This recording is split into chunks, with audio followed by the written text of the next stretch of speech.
आज हम गुरुदेव रविंद्रनाथ टैगोर की बहुमुखी प्रतिभा के बारे में और जानकारी प्राप्त करेंगे। गुरुदेव रविंद्रनाथ टैगोर अपने महान कलात्मक व्यक्तित्व के कारण विश्व विख्यात हुए हैं। उनका जीवन कला के विभिन्न रंगों से भरा सागर है। उन्होंने एक कवि के रूप में तो प्रसिद्धि प्राप्त की ही है, जीवन के अंतिम काल में चित्रण के क्षेत्र में पदार्पण उनकी उच्च सौंदर्यानुभूति एवं काव्यानुभूति को व्यक्त करती है। टैगोर की काव्य रचनाएं पारलौकिक जगत की गहन अनुभूतियों से ओतप्रोत हैं और काव्याभिव्यक्ति में उनका चिंतन इतना गहन एवं उच्च कोटि का रहा है कि उनकी चित्र रचनाएं भी इस प्रभाव से अछूती नहीं रह सकी। चित्रकार के रूप में उनका कार्यकाल अल्प समय का रहा, किंतु इस अवधि में बनाए गए उनके चित्र भावाभिव्यक्ति में कविताओं से कहीं भी कम नहीं है।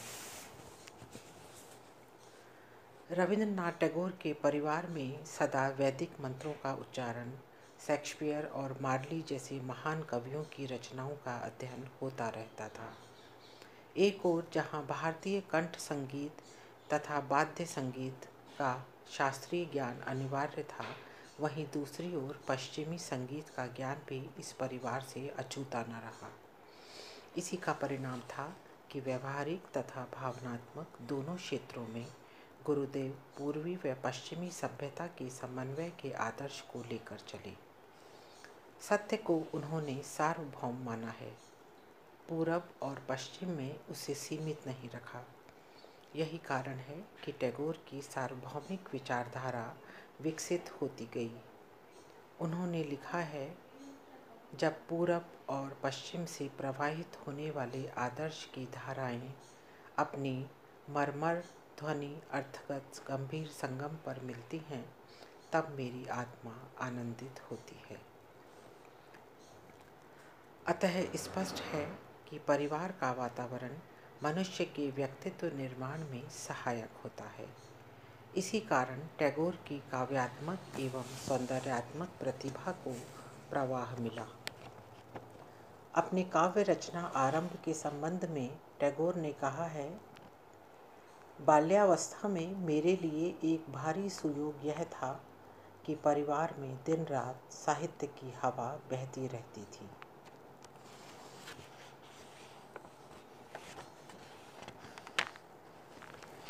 रविंद्रनाथ टैगोर की अपरिमेय सृजनात्मक एवं कलात्मक शक्ति इतनी तीव्र थी कि 60 वर्ष की दीर्घ आयु में उन्होंने अपने हृदय में तरंगित ध्वनियों को शब्दों एवं छंदों के साथ साथ आकारों में भी बांधना आरंभ कर दिया और ये आकार चित्रों के रूप में विकसित होते होते आधुनिक भारतीय चित्रकला में अपना विशिष्ट स्थान बना गए।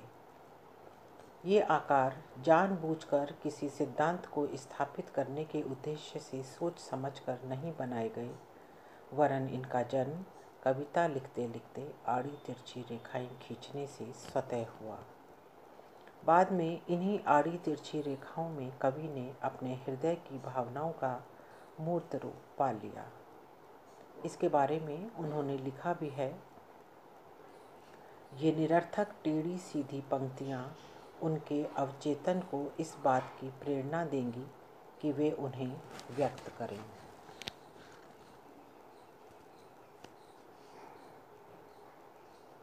रविंद्रनाथ टैगोर के रेखांकन भी काव्य की भांति और रेखाओं की इतनी भावपूर्ण अभिव्यक्ति शब्दों द्वारा कोई चित्रकार कदाचित ही कर सके। काव्य एवं संगीत की भांति टैगोर के चित्रों में भी प्रकृति की प्रेरणा छुपी हुई है, जिससे उनमें एक प्रकार का निजस्व एवं वैशिष्ट्य दिखाई पड़ता है। आरंभ से अंत तक बनी टैगोर की सभी चित्र रचनाओं में स्वतंत्रता का आनंद व्यक्त होता है।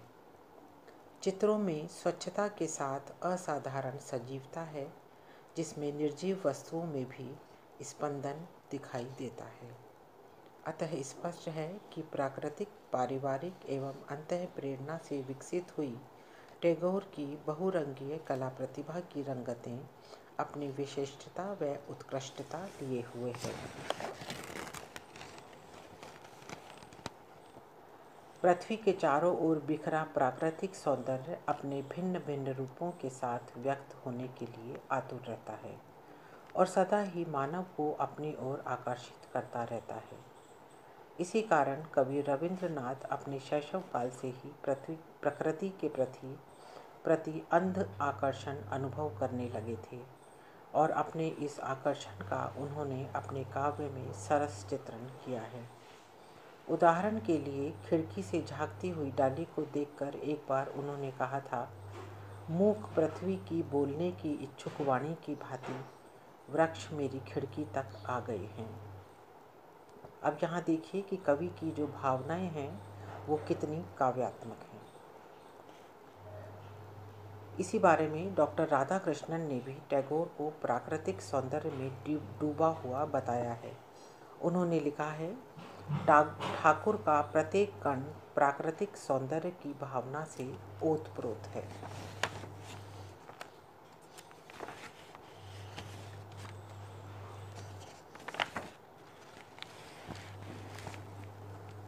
टैगोर ने प्रकृति सौंदर्य के आनंद को अपने विचारों में इस प्रकार व्यक्त किया है।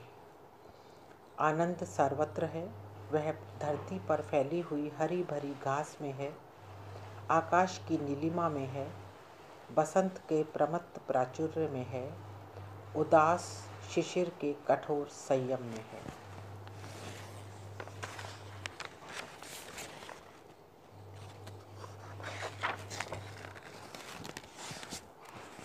टैगोर ने सुंदरता के बारे में लिखा है, सुंदरता न तो धोखा है, ना ही मोह है और न ही आँखों के आगे छाया हुआ जाल है।